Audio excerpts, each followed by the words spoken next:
has like cancer or something. I don't know. It just might be getting old. Okay, you ready to go with this? Mm-hmm. Perfect. Okay. So it's just you and I? So it's you and I will have probably something show up here as we go. But this is what we're going to run through. We're going to talk about the 4 models. Oh, but I need you to sit on this side because I got to talk this way, and I'm only going to turn this one on. Oh. But if you want to go back one, you might be able to see a little better. This is good. There's your 4. Okay. So the ideas of the 4 models is it's going to be, I'm going to screen share. I just realized this. I'm going to screen share this. The 4 models. When we look at the 4 models, the idea behind this is these are the MREA 4 models that say foundationally. The model is something that anybody can do and it will work. If you're great at real estate, anybody can do real estate. But if you can't remove yourself from what you're doing and someone else do the exact same thing and it worked just as well, it's not a model. It just means you're doing it really well, your job. So we create a model by saying this is a structure that's proven to work no matter who does it. So when Gary Keller studied this, he found from top agents netting $1 million, these are 4 foundational models that if done by anyone, it works in real estate. So we always start with the 4 models. The first model being the economic model. The 3 key areas of the economic model are number 1, focus on the numbers you must hit. It's always about the numbers. What's interesting about real estate is it's a numbers game, and people think it's a sales game. It's a numbers game. I always say a blind squirrel can find a nut, or broken clocks right twice a day. Real estate is the same way because we're not selling a commodity or product. They can do it without us. This is a numbers game. The second key area of the economic model is focus on the appointments. Focus on the appointments because we can control the appointments much easier than we can control anything else. And the last is focus on the conversion rates. Conversion rates are the key because we can change our numbers by knowing our conversion rates and improving our conversion rates. So when we talk about the economic model and we talk about the regression analysis, basically the concept of how do we find the numbers we need to find? Or how do we get to the numbers that we're focusing on? We always start with our net income. Our net income, how much do we want to take home? How much do we want to take home? And when we look at that and add our expenses. So what are our expenses, Morgan? You've got your net income you want to take home. What's the first thing you always have to pay? First thing is your health. Your what? What's the one thing you have to pay no matter what? That are expenses type of things. Split. Taxes. That's right, Morgan, taxes. But the first thing you always have to know you can never get out of paying taxes. No matter what you do, you can never get out of paying taxes. I agree. But first you pay your split. First you pay your split. Then you pay your taxes. So what number are we going to work with for you? What's your net income goal that you want to take home, the big goal? 500 grand. 500 grand. So we take home 500 grand, and that's our net income. So I always add in 30% for taxes. So Morgan, will you run the calculator for me on this? So you take your net income, and we do 500, and we do 500,000. What's 30% of 500,000?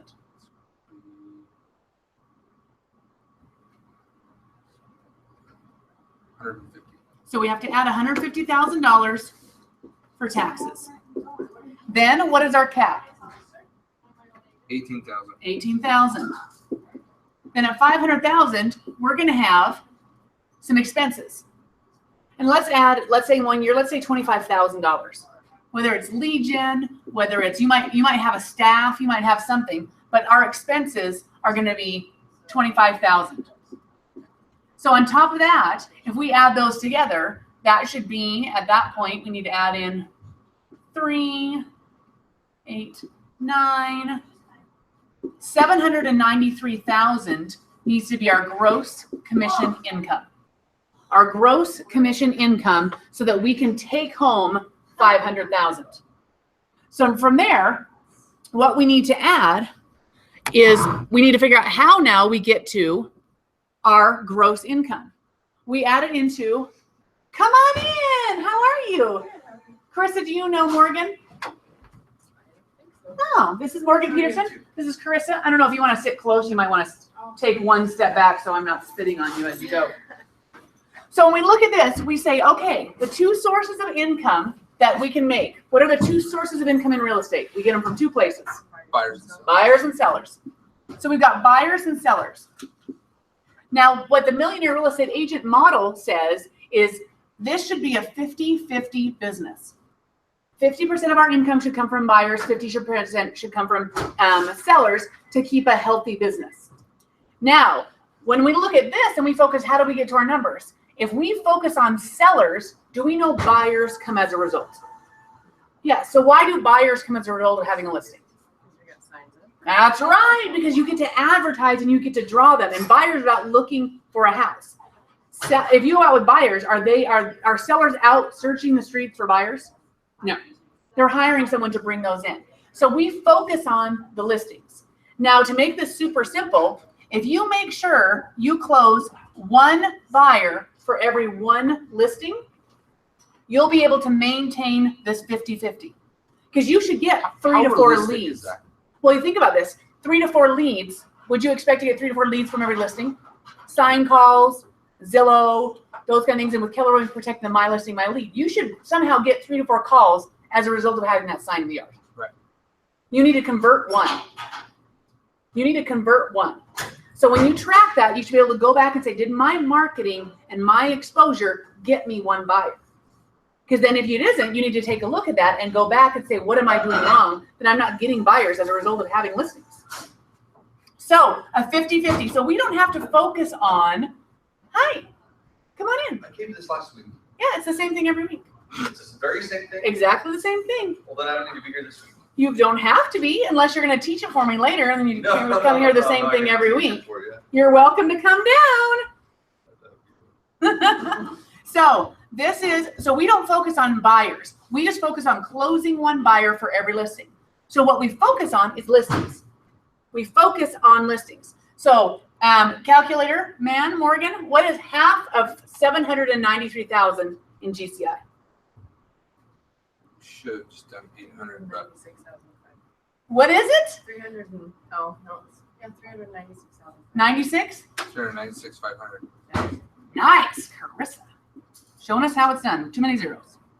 So 396,000, this is the GCI that we need to come up with out of listings. Because if we close one buyer for every seller, we're going to have the same GCI on the other side. So now we focus on this. So now when we come down to this, we say, okay, here's our gross commission income for sellers. What is the average percentage of commission we should be focusing on getting from our listings? What percent? We'll go ahead. One more time. What? What percentage of commission are we aiming to get from every listing? 3%. There we go, 3%. So the goal is to get 3% from every listing. So divide 396. I do, talking riddles, and I mumble. I'm a mumbler. What is 396.5 divided by 0.03? 13,000. Nope. Divided by. That's what I did, bro. 13,000? No, it should be millions. 396.5 divided by 0.03. So it's probably going to be 13 divided by 0.03. 216, then what? 666. 666. Or 667. So this is the volume of listings I need to sell, getting a 3% commission to get this commission income to leaving the GCI. That's the volume. Now, do we sell every listing that we take? No. Josh, you can come into this class. You're welcome in as your rice cooks. Okay. So on this, we don't sell every single one. So the model says we should be aiming for 75% of our listings to sell. So what is 13,216,666 divided by 0.75? 17,622,222. Is that what?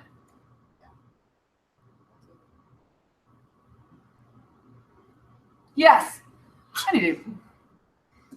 I'm gonna work this out. So we need to take. Nope, I did. That's why I'm like, this doesn't seem right. It's because I skipped one step. What is our average sell price in Idaho Falls? I like to say 5,000 because it's gone up We've been saying You're only saying 5,000 is your average sell price? Sell price, average commission. So Right. 160, 160? Let's say 160. So what's 13,216 divided by 160? I knew I missed a step. 82.6. 82.6 even? Yeah. 82.6 units. So I need to sell 86.2 units at this one to get this, to get this, to get this. And Carissa, our goal is netting $500,000 in real estate. Okay? So now, not every listing sells. Our goal is 75% of our listings to sell. So what's 82.6 divided by 0.75?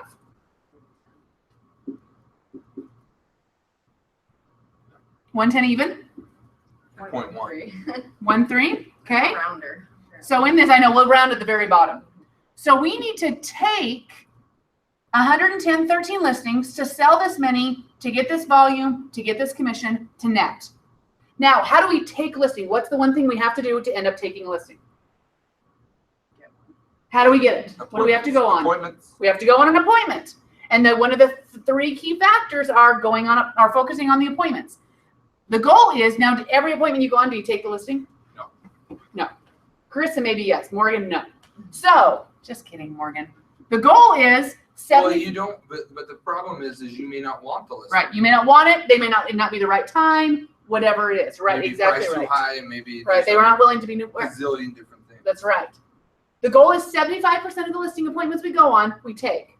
So what is 110.13 divided by 0.75? 146.84. So this is appointments. 146.84 appointments a year to take, to sell, to volume, to commission. Okay? So now when we say focus on the appointments, the idea is now let's break this down even further. How many weeks a year do we take vacation because we put family first? 2, Ellie. 2 weeks. So how many weeks are we working? 50. 50. So take 146.84 divided by 50 weeks. How many appointments per week So do we need to 2.9. go on? So 3. 2.9. Yep, 2.9, blah, blah, blah, blah. So this is where we round. 3 appointments. So I need to go on 3 appointments every single week to take the listing to this, to this, to this, to this. When you break it down that low, 75% of them. the what? And get 75%. So now Carissa's getting there. She's a little smarter than the average Joe. So on this now, let's go one step further. How many calls or contacts do you need to make to get on 1 listing appointment? MREA says it's about 20. So if I need to get 20 contacts to get 3 appointments, I need to have 60 contacts a week. But a minimum of 100. Right. Well, it depends on your conversion rates at this point, right? I mean, Minimum of 100 will always get you Even- taken care of. That's right. You're right. 100%. So on this, if I'm going to work 5 days a week, how many do I do a day? So if I know my job is 12 contacts every single day, and that isn't just making calls, it's voice to voice, I'm asking for business contacts, and I commit to 12 contacts a day, and I'm willing to do the work, I should be netting $500,000 a year. So now we say, well, why aren't we? I'm willing to do that. I'm willing to do 12. Why am I not netting? Now we get into that the third factor, which is conversion rates. So now if I say, okay, let's say I'm making 12 contacts a day, but I'm not getting on 3 appointments. What's my problem? conversion from contacts to appointments. It's conversion. So what is the problem? Scripting. Technique. Scripting, and it's technique. It's exactly right. We call it scripting. I'm not saying the right thing. Now, at the same time, I may not be contacting the right people. You know, I may not be contacting people, but in reality, everybody needs to buy or sell at some point in their life. So it should be anybody. If I'm contacting my sphere, I should probably be getting a better conversion rate because they're willing to send me business. Cold calling is probably going to be more than 20. If I don't know them, they don't know me, it may take 100 for me to get 1. So I have to script to the right people. If I say to my right sphere, I should be at 20-1 or better. So now let's say I made the contacts and I went on the appointments, but I didn't take enough listings. I went on all the appointments, but I didn't take enough listings. What was my issue? I went on the appointments, didn't take the listings. Conversion. Scripting. I didn't say the right thing in the listing. I didn't say it. Because whatever they did, they wanted to list their house. I'm in the seat. I couldn't get them to the right price. I couldn't get them to understand this was the time. I could, whatever it was. I couldn't say the right thing to get them to list. Now, if I took the listing, but I didn't sell enough, what's my issue? I took the listing, but it didn't sell.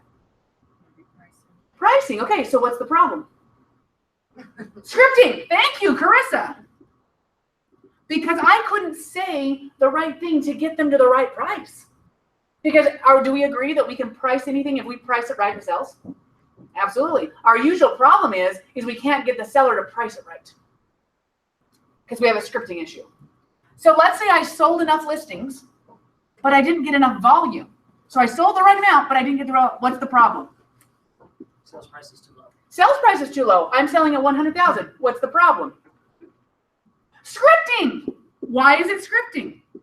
Well, it could also be you're contacting different sellers. So why aren't we contacting the right ones? I don't know. Because we're not confident because we don't say the right thing. If you could win the $1 million listing every time, why wouldn't you just call the $1 million listings every time? Why don't we? Because we're like, why would they list with us? It's not the blah. Mike Hicks gets all those. Dave Nelson gets all those high price listings. It's we're not confident because we aren't confident in what we say. Maybe we don't know our value. We're not saying our value correctly. So to raise that, we just need to know the right thing to say. Because they'll list with us if we said the right thing, whatever it was. So now let's say we got our volume, but we didn't get our commission. We sold this volume, but I didn't get the right GCI. What's the issue? Scripting. Oh, Carissa's getting this, but why is it scripting? Because You're giving away your commission. You're giving away your commission. So your issue is you can't do what it is to keep your commission. You're cutting your commission. When they say, will you cut your commission? You don't know how to script out of, I don't cut my commission. Because Morgan asked me to cut my commission. Say, well, we're on a listing appointment. We're ready to go. Ask me to cut my commission. Somebody told me that they do it for 2%. Oh, that is great. That's fantastic. That's wonderful. So let me ask you this, Morgan. What are you hiring me to do? Is it negotiate this deal for you with a buyer? Yeah. Do you believe that I'm trying to get the highest price for you?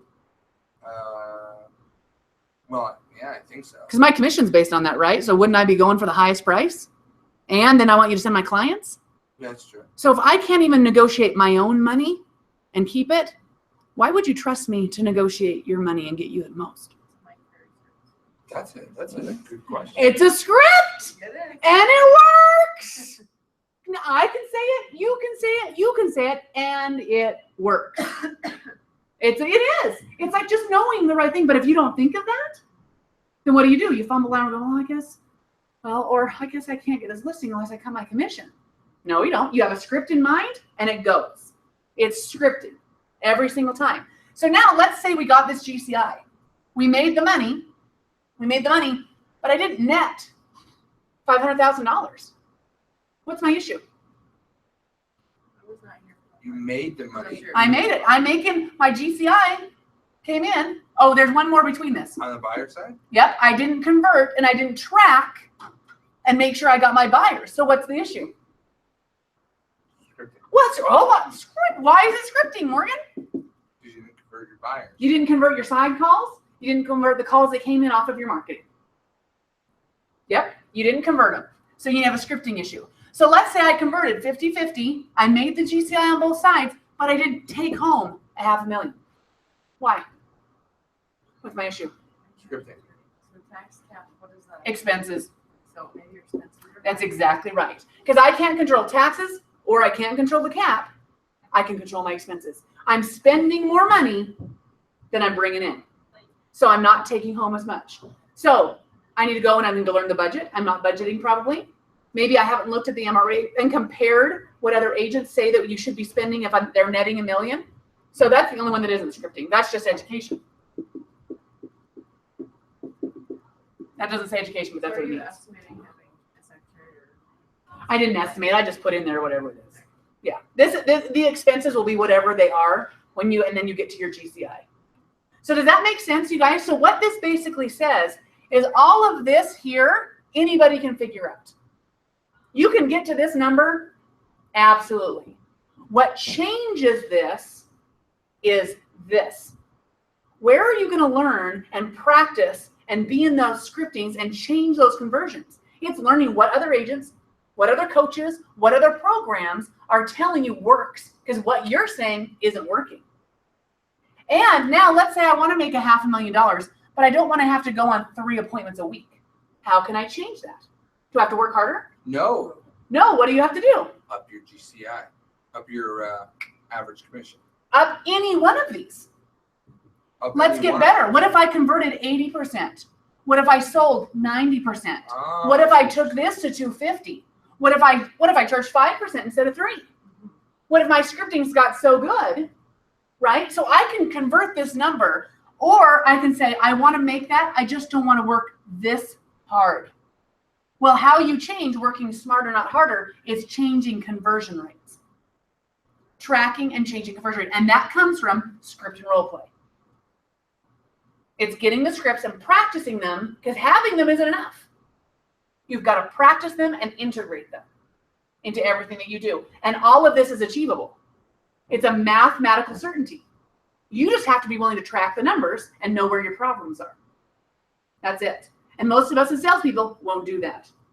We'd rather just do the work and hope that it works out. Just go on more appointments, right? We don't look at what our problems are. So the economic model is all about establishing where are the problems and then focusing on education to change them. That right there, oh, here we go. Over, there it is. Go through all my little cute little things. And there we go. So now, whoops. By the way, I'm recording this so I can take a look back and see how areas that we need to move faster, which is obviously knowing my PowerPoint. So on this, now we know our conversion rates. We know our numbers. So what's the total amount we need to sell to make our money? What's our number? Here. So in the end, I need to remember 165.2 closed units for the year to net 500,000. Oh, I see what you're saying. Right? Uh-huh. Right? Okay. So I take all this out. So that's the economic model. The economic model leads us to the lead gen model. The lead gen model is, how do I get the leads?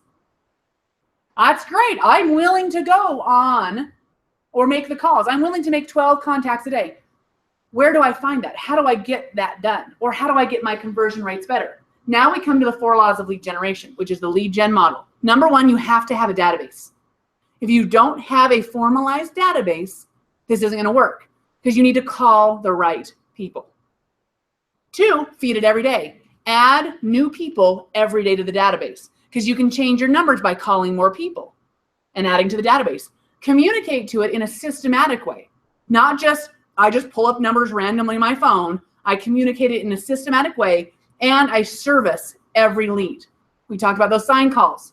If I'm not focusing on converting sign calls, my second half of my business isn't going to work.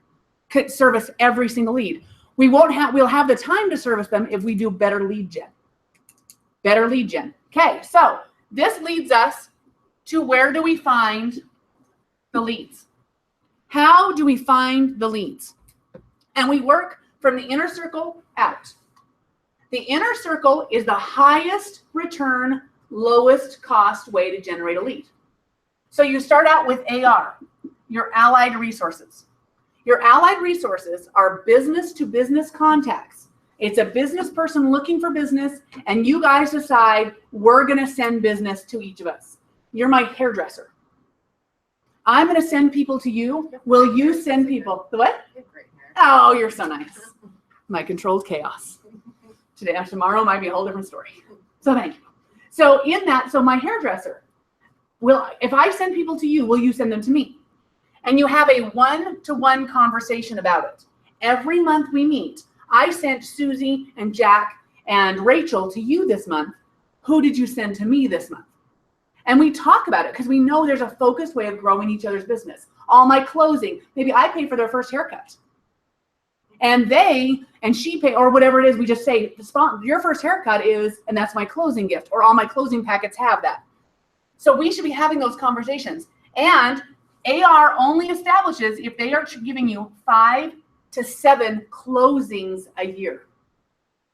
They only count, they can't give you 1 closing a year or 1 referral.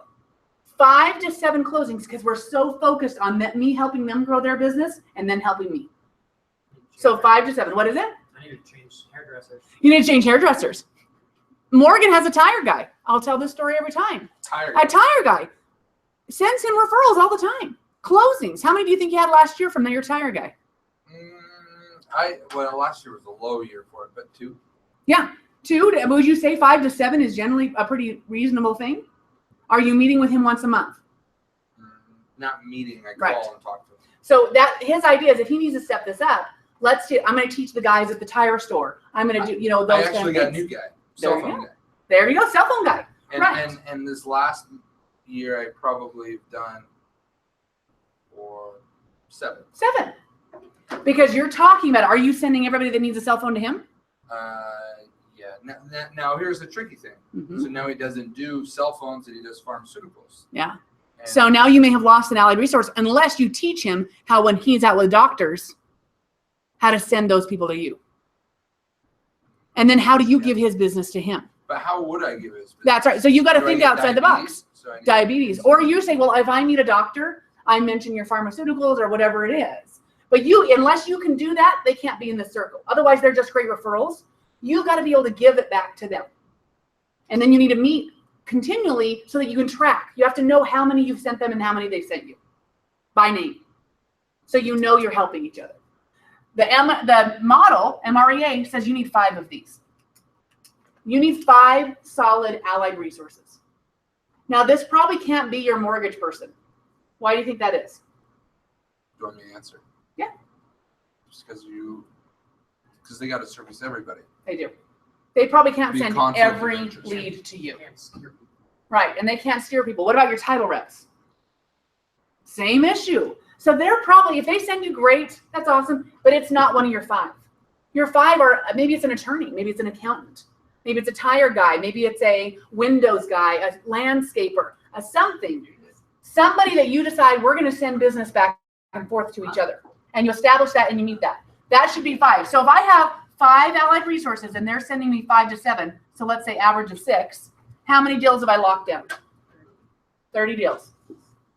On my 165, I got 30 deals in the hopper. If I do this well. How much did this cost me? Really nothing. It's time and relationship, right? So now once I'm locking this down, I move to the next circle. And these are our METs. Our METs.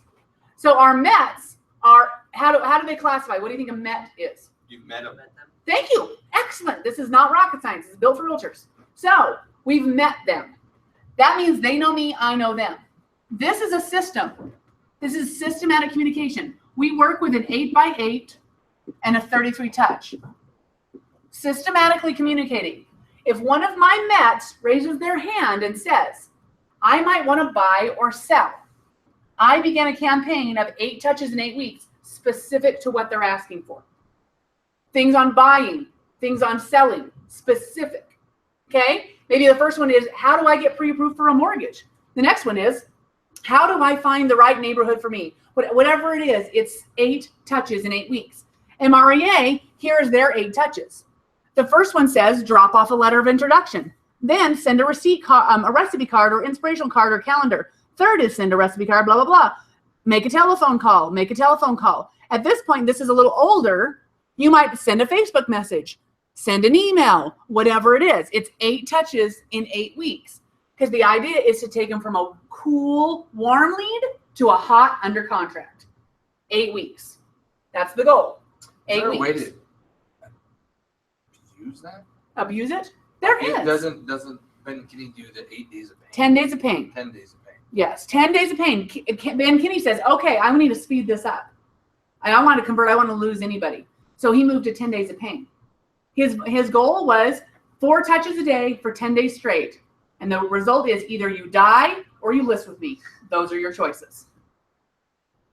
Those are it. You're going to die, you're going to list with me, or you're going to turn me into the cops, something like that. But that's the idea. And so they called twice a day, they sent a text, and sent an email every day until they listed with them.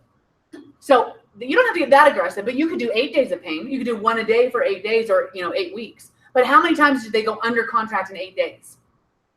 Because they're the ones, they're not ready, they need to get it ready, whatever it is. You need to contact 8 weeks until they're under contract. Now, once they've gone under contract and you completed with them, you've got to have everybody else that you know on a long-term drip marketing. Okay, give me 2 names of toothpastes. Crest and Colgate. Do you guys use Crest or Colgate? Melaleuca. So why didn't you say Melaleuca? I'm going to start because I actually have done this before. But Crest and Colgate just has better marketing, and they're just branded better. It's exactly right. It's the branding. It's you've seen them and heard them enough. When you hear toothpaste, you think Crest and Colgate. Because that's what you've done over and over, time after time, time after time. You've heard their name associated with toothpaste. They probably do other products, but we think of them for toothpaste. You need to be that for everyone you know when someone says real estate. So that's 33 touches. 33 touches. So when you do a 33 touch, it is a systematic marketing dripping on them, reminding them that you are their guy for real estate. Now, when you look at this is what they say is a 33 touch. 18 touches are a combination of all of these things. 8 touches are thinking of you cards. 3 touches are telephone calls, birthday cards. But I might update this a little bit. Let's talk about this. 33 touches. You should call everyone in your sphere once a quarter. They should get a voice call from you. So a call. So that is once a quarter. How many is that? 4 a year. So there's 4 of our touches. They should get at least 1 email a month from you. What do you think you could email out? A monthly newsletter, something like stats, maybe their neighborhood stats, something or other. So that is 12. We're at 16 touches. What's something else? How about a birthday card? You send them a birthday card every single year. What about a happy anniversary card to when they got in their home? Because again, we're trying to remember that we're in real estate, so happy anniversary. Where are we at? We're at 18. What else could we do? What about an annual calendar? An annual calendar. There's 1. I want you to mail them something once a quarter. A recipe card, a flyer of all the houses you've sold or just listed in the past quarter. You want to mail them once a quarter. So there's 4. Where are we at? 8, 20, 23. I want you to mail them a note once a quarter. A handwritten note, a thinking of you or something like that. So that's another 4. I want you once a month or once a quarter to do a Facebook message. You private message them and send them a Facebook message once a quarter. How many are we at? 31. 31. What's 2 more? I want you to send them a text once a quarter. Am I at 33? 35. Is this a system? It absolutely is. You don't have to say, oh my word, what am I going to do today? You have a system, and every one of your Mets are on a system. That's how Keller Williams built this E-Edge system, is to give you a system for 33 touches. That's it. You need to do something, and all you need to do is come up with what I'm going to do and when I'm going to do it. Then I put together my calendar, and I put my system together, and it tells me every day who I need to call, who I need to send a note to, who I need to send a Facebook message to, and that's my lead gen. And this would take, if you had a big database, it would take you 2 hours to get through everything that needs to be done. And then guess what? You are lead genning your 33 touch with your Mets. This is a 12-to-2 return. For every 12 contacts, you should get 2 closings a year. Jess, isn't that a 6-to-1 ratio? That's a really good question, Morgan. Thank you for asking. It's actually 12-to-2 because 1 is a referral of someone who, and 1 is a direct. Someone directly buys or sells, and someone refers someone who buys or sells. So how many do I need left? I need to close this many. I need 135.2. Oh, hi, guy. Got my So how many people in my database do I need? What's 135.2 times 6? 7,000. Oh, times 6. Times 6. 135.2 times 6. 7,900. Not 7,000. Yeah, it I was is. going from memory. 700. 793. I said 1,000. Does no one have a calculator in this blessed I just world? told you. What is it? 792. You're lying. I swear on my Okay, life. all right. And yours. So he's just checking it now. Well, because I said it and then I erased it. So Okay. that's, what's the number? 135.2 times 6. 135.2 times 6 is 811.2. You blatantly lied to me even when I double checked you. It was 811. So if I want to close and net $500,000, I need 811 people in my database that I am doing this really well with, plus my 5 allied resources. Is this really expensive? No. No, it takes a little bit of money, but it's not really expensive. It's just a system. It's just a system. Now, what we do is agents do something else. They try to move to the next circles first. Now, if I don't have 811 people in my database, what do I have to do? You'll need more people. I have to meet more people, which moves us to the known, not met section. Because I'm trying to find more people to get into my METs that I can do this to. Because this is the conversion rate, the lowest cost, highest return. So that moves us into the 8x33 touch. This is the 12 direct. So known is I know who they are, but they don't know me. Who is that? I know who they are, and I have their information, but they don't know me. A farm. Most people on Facebook. Most people on Facebook. That's I know you. You don't have an I know. That's right. I have 3,000 friends. So is a farm. I know I can find all their addresses and the people that own houses in Stonebrook, but they don't know me as a realtor, right? Or the PTA group. I know who they are, but I have my church, my whatever it is. We don't have a met relationship, but I know who they are and I haven't met them. So now we move to a 12 direct. I mail them something once a month because I want them to move into my Mets. But if I send them an email or something else, they're going to disregard because they don't know me. They're going to delete my email. I'm spamming them at that point. I have to mail them something once a month. That gets more expensive, as you can see. The conversion is 50 to 1. So if I'm trying to build my database, I'm getting 50 people to 1 closings. But if I'm getting their information, maybe they don't close, but I'm moving them into my database. And my 33 touch is going to convert them. But I don't get to do 33 touch unless I've met them and they know me. So 50 to 1. And it's all mail. More expensive, less return. So once we get out of that section, this is everyone else. Everyone else. Everyone else is Zillow leads, cold calls, park benches, billboards, magazines, everyone else. Is this the most expensive way to find a lead? Absolutely. The most expensive. And this is actually 200 to 1. I have to get through 200 people to find 1 closing out of this. And Gary Keller says this is a negative 38% ROI on online leads. The reason is you have to, if you take into account how much time you have to run down to find 1, that's how you get a negative return. Because if your time was spent doing the things you're supposed to be doing, you would have a far return. What is it? sucker's bet. It's a sucker's bet. It is. But now, if you have a great system and you have the manpower to take on those leads and answer every call and run that down and you're paying them anyway, okay.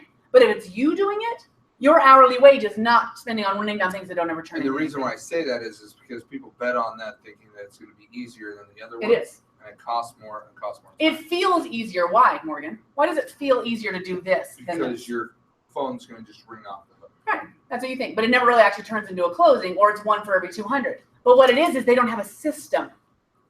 This feels hard when you don't have a system. But if you have a system, that isn't hard. It's just following the system. The system should tell you what to do. So from there, that is where it works. So in this, if you take a look at all of this and you look at this model, do you really ever have to move out of these circles? I mean, as long as you know this number, you don't generally have to. And how many of us are trying to do 165 closings a year? Most of us are trying to do 60, 70. That's a great living. 60 closings a year, it's a great living.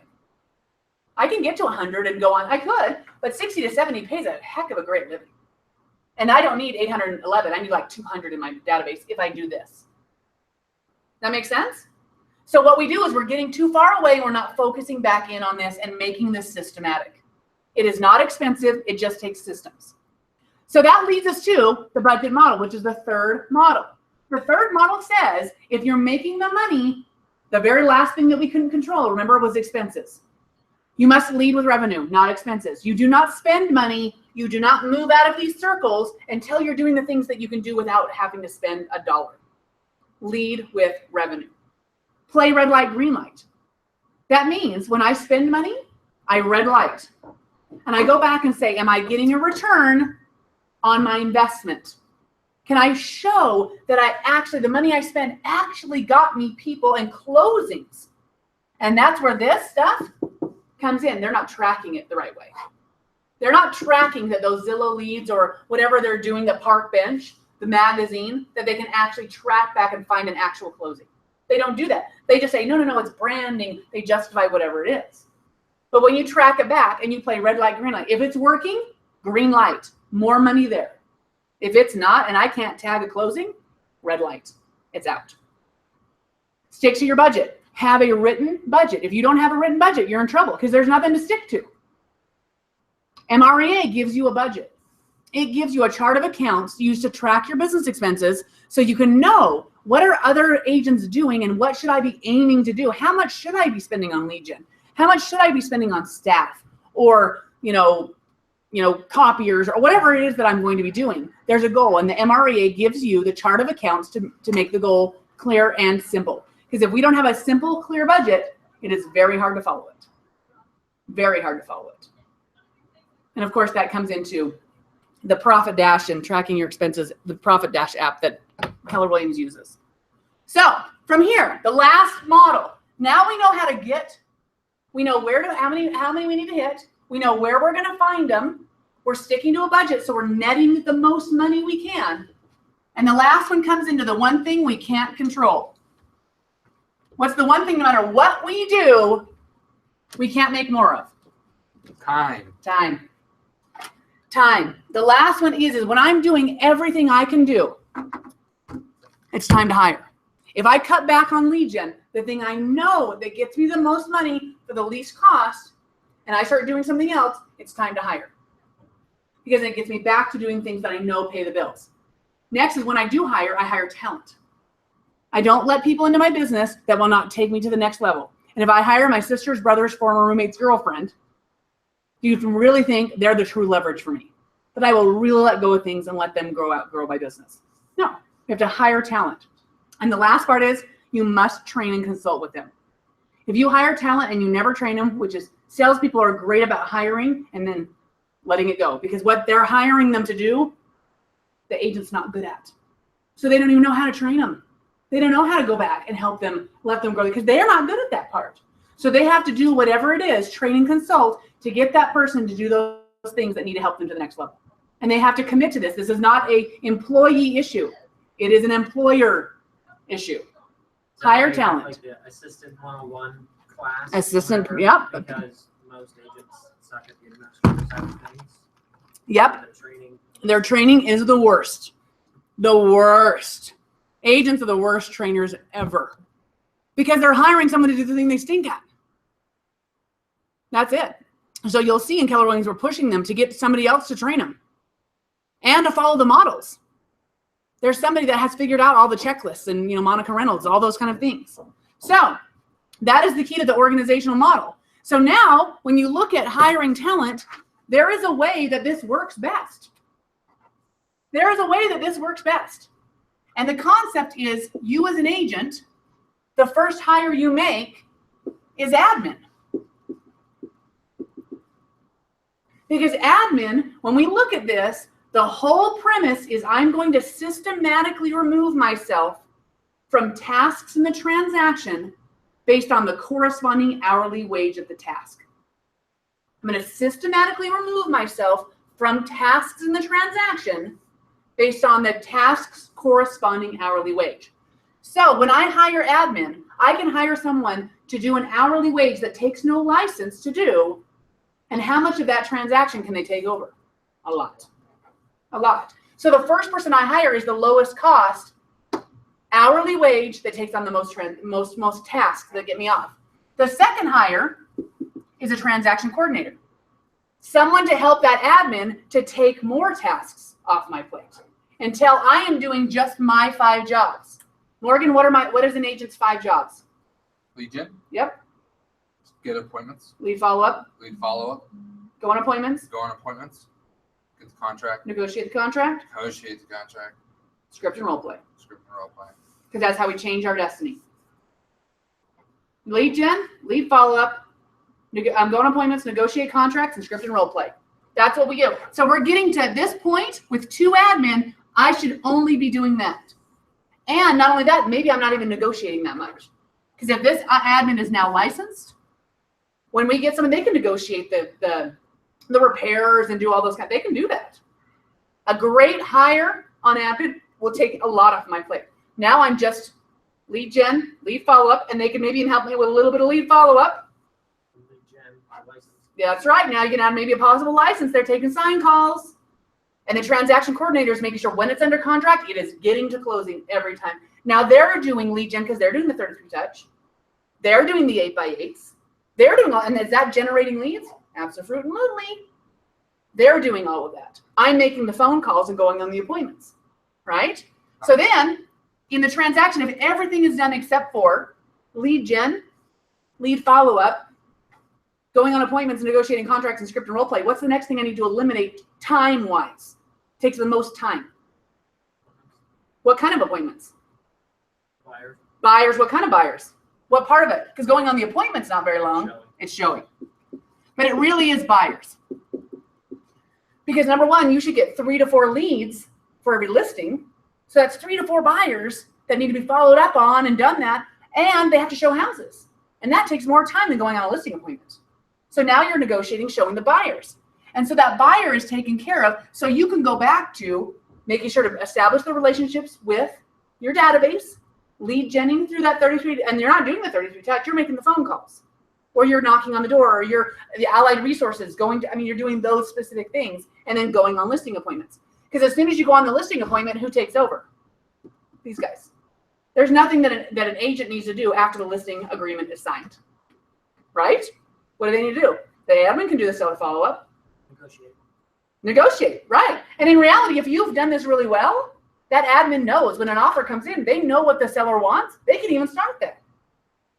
So in that event, so now buyers, you've got a showing assistant, someone who helps that buyer's agent show more houses because there's plenty of buyers. All that works, maybe another buyer's agent. You go through it. Listings is the last thing that you give up because it takes the least amount of time and it generates the most business for the highest return. That's the last thing that you give up. But you go through this until this whole organizational chart is eliminating those tasks for you. Does that make sense? So now we say, okay, we understand the idea is we're hiring in order. The last thing I always say about the organizational model is understanding your hourly wage. Because if you don't understand your hourly wage, you might get caught up in Zillow. Because if you don't understand how much it costs for you to be work per hour if you stayed in your inner 2 circles, you might discount that Zillow follow-up. So the model says in the study that there's 192 tasks associated with every real estate transaction. If you do this well, there should be 192 tasks completed from lead gen to 33 touch afterwards. Okay? They found this is 50 hours of work. 50 hours of work, beginning to end, per transaction. To do this really well, it takes 50 hours. How much is our average commission? $4,500. Let's say $4,500. I taught in Missoula this week, and theirs is $5,700. I hate them. So $4,500. So if I have 50 hours, and this is my paycheck, what's my hourly wage? What's $4,500 divided by 50 hours? $90. $90 per hour. Darn good. Darn good. It takes me 50 hours. Let's say I want to work 50 hours a week and I want to work 4 weeks a month. How many hours per month do I have available? 200. It takes me 50 hours to do one transaction. What's my capacity to complete in 1 month? 4. Whoops, divided by 5. So I can do 4. Now, if you're a single agent doing 4 transactions consistently, are you busy? Yeah, you're really busy. You better be actually really systematic to do only 50 hours a week if you have 4 transactions consistently closing, right? So this is pretty real, maybe even a little overestimation. So 4 transactions. Now, when they did the study, they found that this follows the 80-20 rule, Pareto's law. When they studied those 50 hours, 80% of those hours were unlicensed tasks. You did not need a license to complete them. And So that's whose law? Pareto's law. Pareto's law is the 80-20 rule, that 20% of your activities provide 80% of your results, right? Pareto's law applied. Same thing. So what's 80% of my 50 hours? 40 hours. That means if I hire admin, unlicensed admin, they can do 40 hours of my 50 hours. So now my 10 hours are my 5 jobs. Lead generation, lead follow-up, go on appointment, negotiate contracts, script and role play, right? So I do that in my 10 hours for every deal. 40 hours. So now what's a great wage for an admin here in Idaho Falls? $15 an hour. 15 bucks. I mean, that's a great hourly wage in Idaho Falls. Let's pay him 20. Do you think you could find talent for $20 an hour for an office position? Yeah. Or maybe you pay him 15 and give him benefits. Whatever. Great job. So how much do I have to pay for my admin on this transaction to help me? 800 bucks. So now I'm on level 2. It's me and an admin. My average commission is $4,500. I paid out 800. I have 3,700 left. How many hours did I work? What's my hourly wage? Right? Well, your 10 hours for that transaction, $370. So I took my hourly wage from 90 to 370 just by one hire. But what do I have to be doing to make this hourly wage? Those 5 jobs. Golfing is not making me $370 an hour. You know, soccer games, not $370 an hour. The 5 jobs pays $370 an hour. Now, the second level is who do we hire? What's that second hire? Transaction coordinator, another admin. So what if we license this one and we add a transaction coordinator? What they found is it cuts 2 more hours off of my job. So this is actually 10 hours up here. It takes 2 more hours out of my job if I have a licensed admin. How much is a great hourly wage? What was it? 12 bucks an hour? So what if our transaction coordinator is 12 bucks an hour? Our lead admin is 40 bucks an hour, but now she's going to do, so this is 2 more hours. So I'm only doing 8 hours. The lead admin's doing 12 hours. That's what she needs to do because she's doing the 32 touch, she do all those kind of things. And the transaction coordinator is doing 8 hours. Am I right? Nope, 30 hours. Am I right? 30 hours. So transaction coordinator moving the file from left to right, no license needed. 12 hours of someone who needs a license. I'm doing 8 hours. So how much do I pay? $12 times 30 is, what is it? $360. 12 hours times $20 an hour. $240. $240. Okay, so now $4,500. How much did I actually now pay my admin? 600 bucks. 240 plus 360. 600 bucks. Now I have 3,900. How many hours? What's my hourly wage? 460.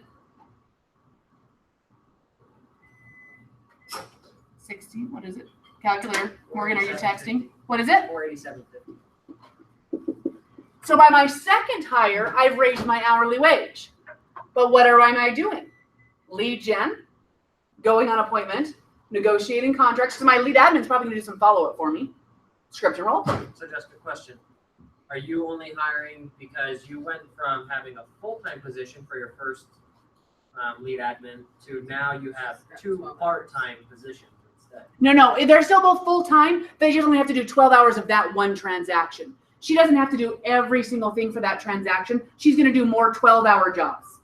So we're doing more transactions. She's just not doing every task. So that Or he. That cost per hour, you're just looking at it as a One per transaction. basis. Yep, per transaction. Yep. Because in the end, we got to look at what our capabilities are. So if I'm doing 200 hours, now I only have to do 8 hours.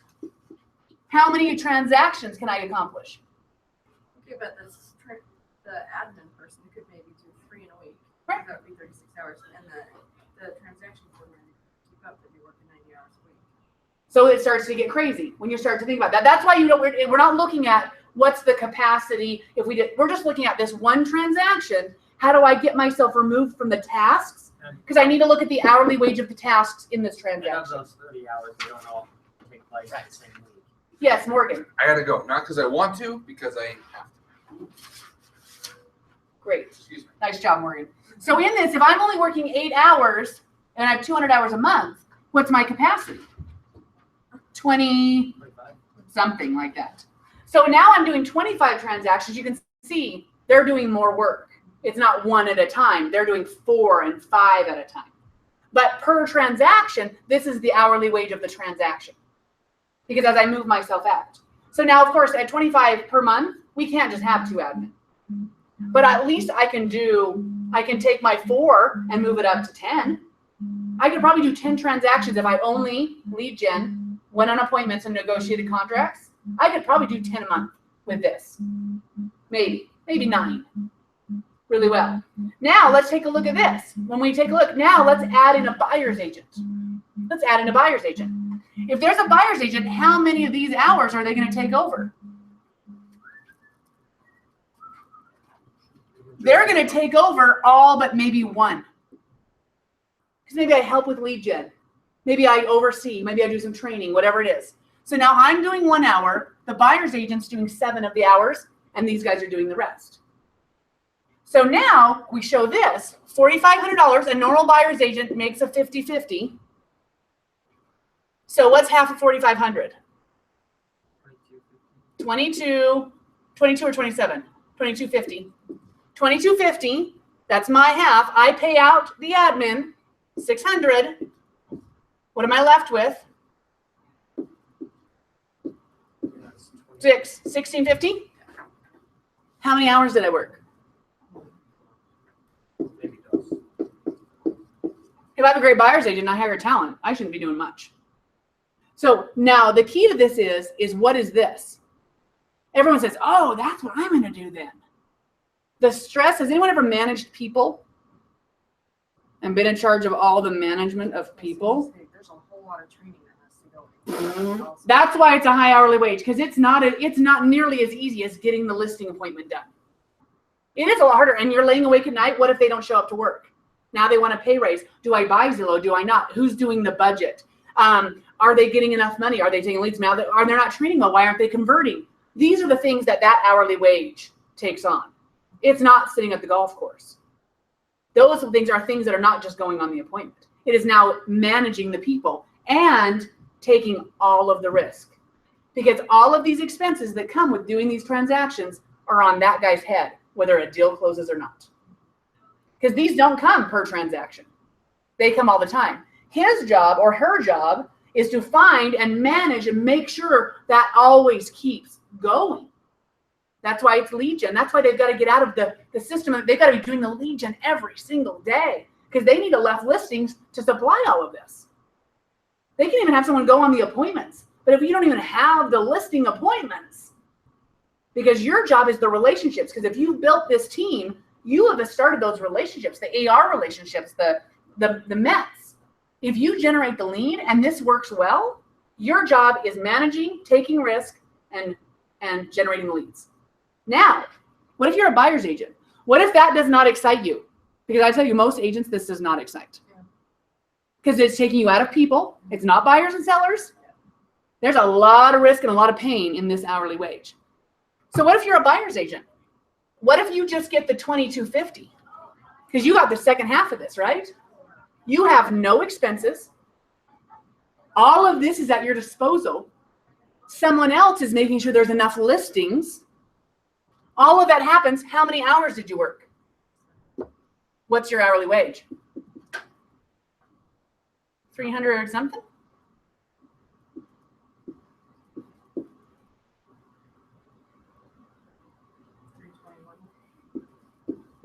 What's your capacity?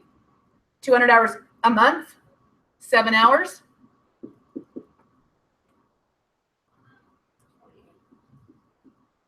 As a buyer's agent, you have basically unlimited capacity because when you need more help, the rainmaker has to provide it. You don't have to hire the next person. You don't have to get to the next office. You don't have to pay the rent. You don't do any of that. You're like, I'm killing it at 10 units a month. I need more help, and that's their job. You get to focus on relationships and people and doing the tasks. But look at this hourly wage versus that hourly wage.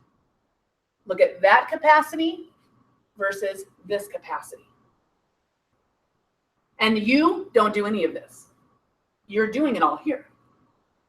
So when you stop working here, this all ends. When you take a week off here, this still goes. So this is the organizational model and the concept of it. And it isn't about who can get the highest hourly wage. It's starting to determine what part of this do I want to do because I love that task.